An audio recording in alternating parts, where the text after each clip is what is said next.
एक बार भगवान श्री कृष्ण और अर्जुन भ्रमण पर निकले, तभी उन्होंने रास्ते में एक ब्राह्मण को भिक्षा मांगते हुए देखा। तब अर्जुन ने उस ब्राह्मण को सोने के सिक्कों से भरे एक थैला दिया।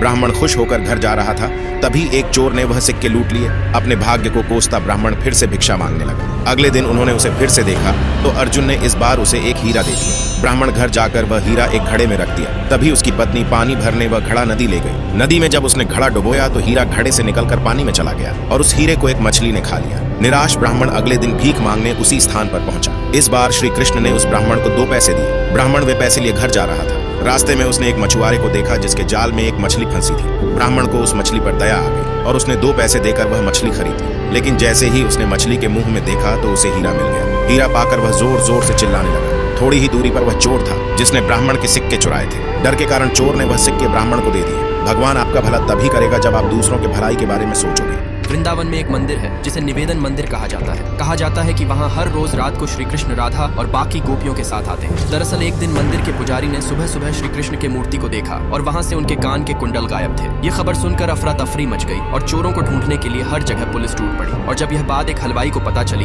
तब वह तुरंत पुलिस के पास गया और वह सोने के कुंडल उनको दे दिए। साथ ही यह भी बताया कि पिछली रात एक 11-12 साल का बच्चा उसके पास आया था जिसका रंग सांवला था और कहने लगा कि उनके पास पैसे नहीं है। उन्होंने अपने कान के कुंडल निकाले और कहा कि मुझे दूध दे दो, और वह दूध लेकर वहां से गायब हो गया। तब मंदिर के पुजारी को याद आया कि कल रात उसने श्री कृष्ण के लिए दूध रखना तो मंदिर में भूल गया था। तब उन्हें समझ आया कि वह लड़का कोई और नहीं बल्कि साक्षात भगवान श्री कृष्ण ही थे। कमेंट में जय श्री कृष्णा जरूर लिखें।